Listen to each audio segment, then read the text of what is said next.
The time is now to start a journey to find true freedom.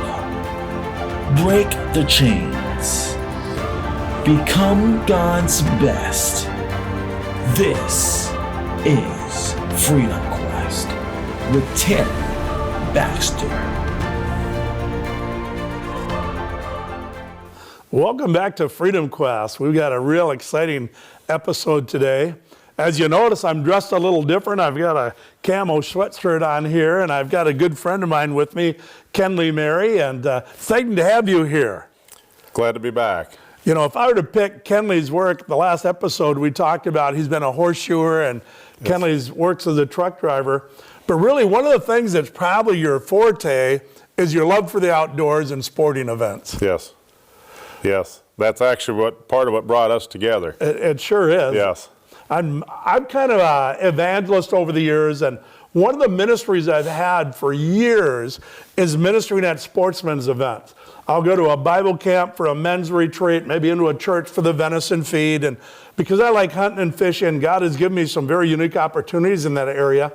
And I believe that sportsmen and sportswomen are legitimate targets for the gospel. There's some really neat things there. They are. And when Kenlee and I first met, I think I was probably coming from a sportsman event. He started attending a church where I was going when I was home, and we met. And I'll tell you what, it was hunting, it was fishing. We were all excited about it. Yes, and it's grown. We've been on some adventures together because of this, yes. We've been to some other countries, up to Canada, yes, doing a bear hunt together and other things. Well, we have. I want to take a few moments, and I just want to introduce that theme, because when you get into hunting and fishing, God gives us all things freely to enjoy. Yes. And I've discovered in connecting with people, it's good to see what your gifts, abilities, hobbies, talents, and interests are. When I first accepted Jesus, I thought I had to quit all my hunting. I had to become a sober, serious Christian, and couldn't do anything. And then I discovered, wait a minute, God's given me this. Maybe he can use it as a platform for ministry. And I've discovered it's been very exciting. And tell me a little bit about your background. What kind of hunting do you enjoy? So I'm big into archery. Always have been. I started out when I was about 4 years old. So, and that is one thing that I grew up with. Riding a bike and stuff when you're a kid, that was all fun, but I love to have a bow in my hands. I just love to shoot. So, and then I did some of that competitively, but then by the time I was 13, I could finally get a bow back that was big enough to be able to deer hunt, and then that's when this all started. So, and I love the time that I could sit out in a tree stand, go out to hunt deer. And then, as a kid, you dream about those days when you can go like to Canada, you can go to a moose or do a bear hunt or something different.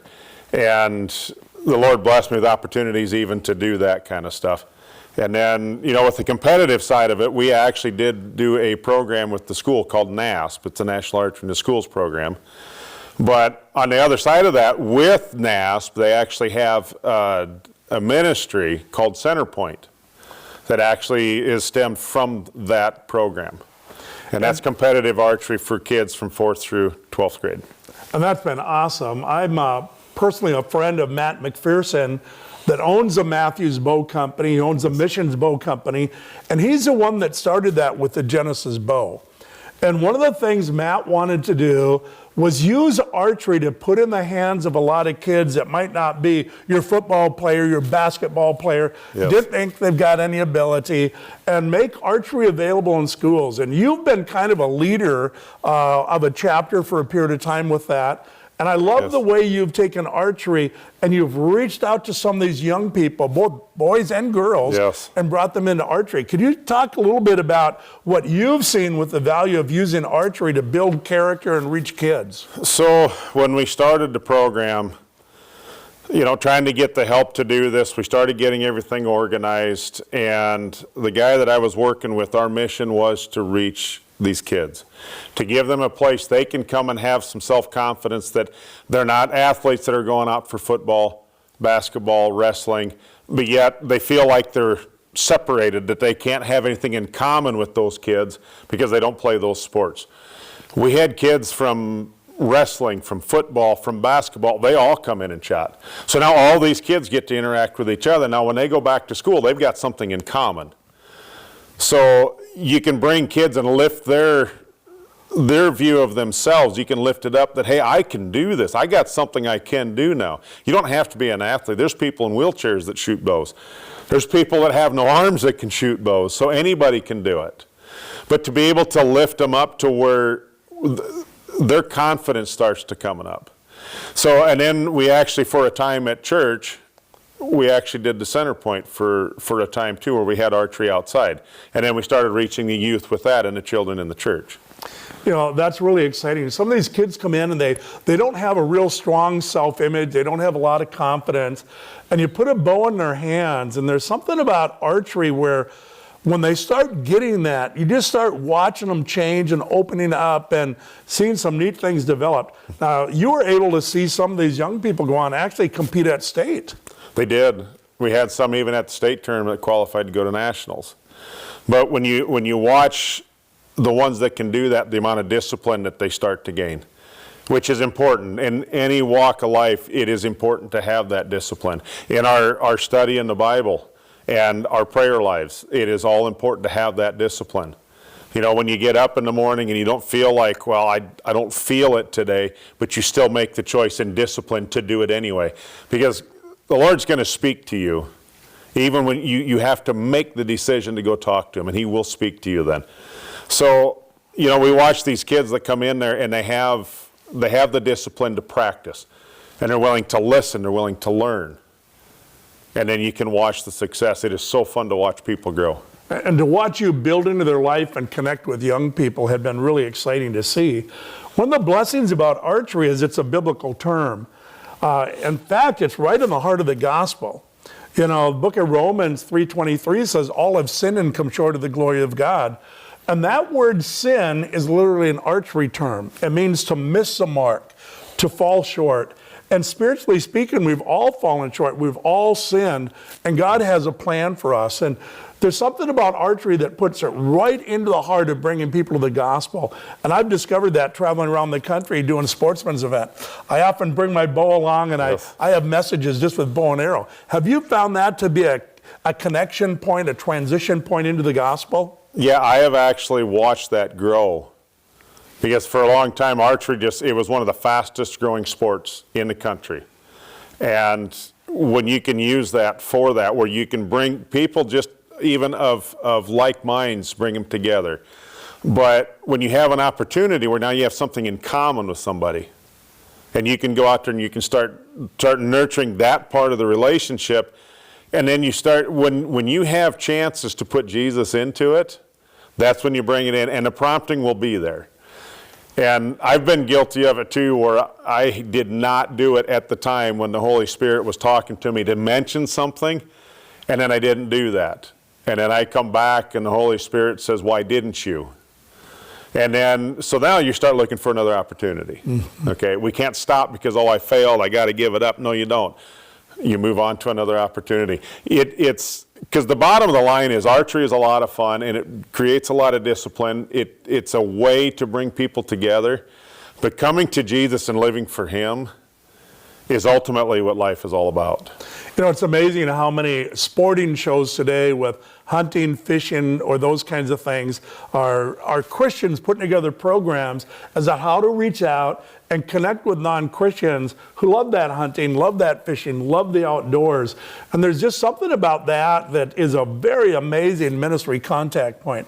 And one of my basic things that I believe is there are as many forms of evangelism as there are gifts, abilities, hobbies, talents, and interests in the church. And yes. God has taken an interest of mine and used it to connect with other people. And the same is true for you. Yes. I just want to go into another dimension of this. One of the things that we love doing is seeing men connecting with men to encourage them.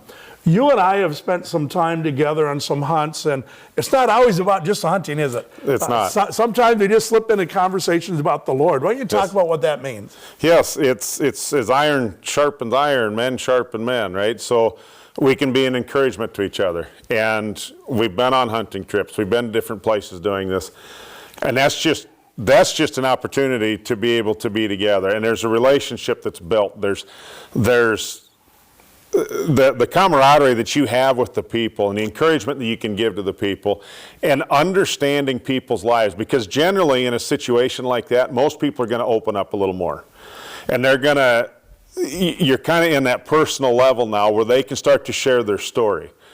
Understanding where people come from goes a long ways to being able to show them that you care, and then next thing you know, you're sharing Jesus. Or if you're both believers, now you can start to encourage each other because you can understand each other's struggles and the challenges that they have in life. So when you can come together and do that, when you just have a reason, and the hunting is great. I enjoy that too. I love to get out and hunt. Yeah, we all love to get big bucks, but I love the time that we have together. And when we do bear hunts, love to get big bears and to see all of that out there. There's things that you never get to see when you're sitting inside. But to have that chance together, as men coming together and being able to encourage each other and build each other up, this world needs more and more of that. And it doesn't have to be hunting that does that. It's just an opportunity to be able to get together, to be able to work with each other and encourage each other. One of the things that I've discovered that's so important, the older I get, and I'm getting to that point where Social Security is a reality for me right now, but I enjoy getting young people out and helping them get their first deer, maybe help them get their first fish, have that experience, maybe their first turkey. And I really believe that this is an area to also connect with younger people, get them out to experience what's available. And our grandchildren have all been out, most of them, not all of them, have been out and really enjoyed this. But I've discovered that you have an extra special ability to work with people and get them out there and either do that deer hunt or that bear hunt and celebrate with them what's involved in that. Why don't you talk about what it means to you to not necessarily have to bag a big buck yourself, but to help others get theirs? Well, when I go about this and we have an opportunity, especially with young people, getting them outside, getting off the phones, setting that technology aside, and go out and you see what God's created. You can see, you can feel it, you experience it. This is life in front of you. Now you're seeing it. Okay, you are experiencing what God has brought us here for. Okay, if He wanted us just to be robots and not enjoy what He's given us, He would have created that. Mm-hmm. But we have a way to get out there and be in the middle of everything that He has created. So with young people, though, to be able to bring them out, and it's not just about the bucks, it's about giving encouragement. It's about having that opportunity to show them young people that they're valued, that you do care. And then when they do get something, you're excited for them. It's not an easy thing to do. Being able to shoot a bow is not an easy thing to do. It takes practice. It takes work to do it. So it's the same thing with learning how to hunt. You can share things, you can pass knowledge on. Okay, when you get with younger people, and there's actually, years ago, when we got into the archery to begin with in the school, I've been doing it since I was, like I said, 4 years old, and I grew up doing this stuff. And it actually hit me when I was talking to the teacher about getting the program started. I wanted to see, is there a way from what I've learned over all these years, can I pass that on? When you learn all of this, is there a way to pass on either its traditions or the knowledge or the wisdom that you've got? And then that even it goes into with Jesus. What have I learned? What has my life been? To be able to share that with young people and the wisdom or the knowledge that you've been given, to be able to pass that on to the next generation even. For a period of time in our past, I was able to do a church plant up in Hinckley, Minnesota, which is about 50, 60 miles north of Minneapolis, St. Paul, and getting up there, trying to connect with other people, get the gospel out. It was a very small church. And I decided to join an archery league in the neighboring community. And, going in as a pastor, some of them knew that I was a pastor, some didn't. But just to form relationships around that, I was able to see several people come to Christ. The church started growing, planting the seeds of the gospel. One of the fringe benefits, I became a better archer, where Absolutely. I really believe that it's important to be able to shoot well, be accurate, be ethical in the way you hunt, and that means you master the skill. And joining archery leagues is good, but another fringe benefit, I became a state-level archer in competitive archery myself. You bet. You've done some competitive archery. I have. Share with me a little bit about what that's meant for you. So alongside the NAS program, I used to do a little bit at 3Ds. And I've been into some of these amateur shootouts and, been able to go up against some top people that have been sponsored to be there. And you come in there with just a regular old hunting bow, and I don't have a lot of money in it, right? And at the time I didn't have that because I was getting my kids outfitted, which costs quite a bit. So then I got to limit what I can do too then. But it's all worth it. But to be able to come into there and see all these people, and I actually had one that I got tied for 3rd place, okay? And this was me back in 2013, and I had an illness at that time, and I come back out of that, was on my way back out of it when I got into this, right? And we had a 7-way tie for 3rd place in the open class, and I was one of them, so now you have to have a shootout. So every arrow that I did, that I come up there to shoot, I had to have discipline. But my first thought was, Lord, please help me make this shot. And then my focus turned. I had peace. I had everybody watching me. I'd never been there before doing this kind of thing. So I actually had peace with it, that, Lord, help me to make this next shot. Okay, and I forget how many shots it took. It was 5 or 6 different targets that we finally had to go through, and I eliminated 6 of the other guys. And it was not easy shots, but in the end, my focus was on the Lord to get this. I got to do this shot, my routine, right? My every step by step that you do in your fundamentals, okay? But I had to ask Him to help me make this shot. And that carries through everything that we do. When we're going to do any kind of work, when you're out in the mission field doing anything, it's, Lord, what do you want me to do? Help me to make this shot. Help me to make this work for your glory.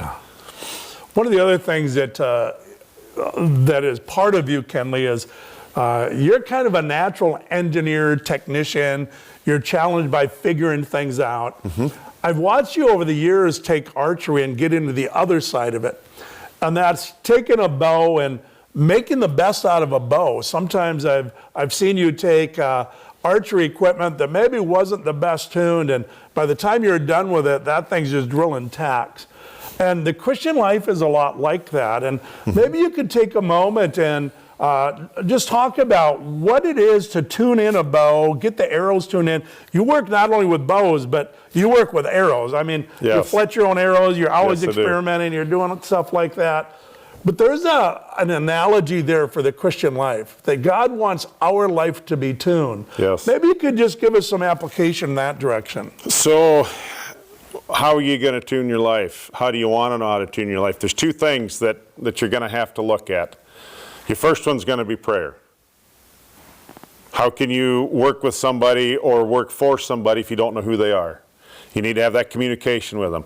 You want to know who they are now? You're going to have to pick that word up. You got to spend time in the Bible, spend time there studying and with fellow believers and people that you know are going to help bring you in and share knowledge with you. Watching that, everything starting to come together for purpose.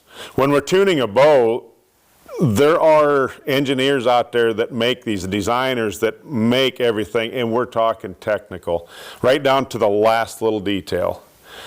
And they make them to work almost to perfection. So what are we trying to do? We're trying to get that brought back to what the designer had originally created it to be. And what are we doing when we walk with the Lord? We have a creator that we need to live our life trying to make it what He intended it to be in the first place. And that is loving people, loving Him first, but loving those around you. You know, being able to help encourage and support them. And we need to be sharing the gospel with people, because that is the only way out from this life, and to be with perfection. And to be able to see the perfection He wants for us in the end. Yeah, to become a straight shooter is part of it's your equipment. That another part of it is this right here. It is. You know, a good competitive archer, you need good equipment, but then you've got to get your brain put together, and you've really got to work with that whole area. And the Christian life is like that too. I think a lot of Christians don't guard their mind. And as a result, there's a lot of deception there. There's a lot of things they've got to work with. Talk about the mind game a little bit, as far as maybe competitive archery, when you're out there in the deer stand, you've got to watch that deer, make sure everything's positioned, it's not looking at you. There's a lot that goes into the hunting side. What about the brain game? So that's the biggest part of archery altogether, is being able to mentally put it together and to be able to calm yourself down. When I talked about having to have that shootout, I needed the Lord to help calm me down to be able to get that mind game put together that I can go through this step by step knowing what to do. When it comes to our walk in life and with the Lord, the Bible tells us step by step what to do. Okay, how are you going to look through things, what the lens that you're going to look at things at. You know, we talked about it in the last interview with the trucking. How do you keep your mind right? How do you stay away from these things? It's because I have a lens that I look through that when I see this is not of the Lord now. Mm-hmm. So let's stay away from it. Don't even entertain it. That's the mental part, and that's hard discipline to be able to put together. I've watched you do it. You have to stay away from them things. You got to put Jesus in the front continually. What does he see? You look at what Joseph did, and he was tempted with Potiphar's wife. So she had to be beautiful, and to a young man, that would be amazing, and the amount of power that could have come with this, but yet what did he do? He fled. He stayed out. He was not going to entertain any of that mentally to come in and let sin start to take over him. You know, one of the things about Freedom Quest and the Christian life, the Bible talks about renewing our mind. Yes. You know, we go from our old self where we came from, renew our mind, put on the new self. I remember when I was shooting competitive archery where I'd do my practicing and every arrow was important. And I'd come to the point where if I had a shot that went wrong, I wouldn't ask myself, why did that go wrong? I looked at the shots that went right, and I said, I want to duplicate what works. Yes. I want to duplicate what works right. And I think a lot of times Christians get hung up on beating themselves up, maybe feeling guilty or condemning themselves when something goes wrong, rather than building on what goes right. What goes right? Yes. Building that shot, building every shot and making sure that shot is perfect. And that's one of the things about archery that's really positive, is making sure that you get the mind into the game and you look at what's right rather than focusing on what's wrong. And being able to take what you did wrong and learn from it and build upon it. What have you learned? Growth comes from pain. Growth comes from being uncomfortable. That is in everything that you do, including archery. It's that growth, it's the discipline, everything that comes from it. Okay, you said earlier about, is that shot out there? Can you duplicate this? When we practice before we go hunt, okay, that is no longer, and this can happen in your prayer life where it's second nature. You have a situation going on, you want to talk to the Lord, it's second nature to just, Lord, I need you. It's that quick. It becomes second nature. Just like when we're out hunting, it becomes second nature when you're going to draw the bow back. When you see these things, you no longer worry about the shot. Am I going to be able to do that? Now you can focus on the rest of the stuff that has to happen. Because the discipline that comes from repeating, it's because you're going to live in your prayer life. You know you're going to have access to the Lord at any time because you know Him, you're speaking with Him. You're going to be in an accident somewhere, it's not the right time to get to know the Lord. You need to know Him before things happen so you can cry out to Him when you need Him. And I'm going to change the subjects just a little bit, because when we talk about sporting, there's also the element of fishing. In fact, Scripture says you shall be fishers of men. And, you know, what we're doing to reach out and reach people with the gospel and people for Christ. And I dare say in Hinckley, I built the church in my fishing boat. Sure. Taking a lot of people out, spending time with them, just investing in them, having fun. What about that aspect? Is fishing also a valid way to connect with people and share the gospel? It is. It is, because when you're out in a boat and you're running the boat, you got a captive audience now. Yeah, where are they going to go, right? But yes, there again, you have an opportunity to be able to reach people, right? Go out there and smile and have fun. Be excited for them when they're catching something. Be able to, and then if you're not catching anything, to still joke and wait a second, maybe now we can bring Jesus in here. Just ask somebody something about what they're going through. You just have an opportunity. There's a quiet time that you can have with all of this too, right? Mm-hmm. And when you got stuff in common like that, yes, fishing is a big part of it. You know, we take trips to Canada and fishing is part of it. And you've got all day with somebody. You know, you're out there at a cabin, what else are you going to do? Let's go fishing. And I'd say relationships and ministry by nature are highly relational. That's just something that's so important to understand, is pouring time, pouring effort into people, yes, and spending time with them is just absolutely significant.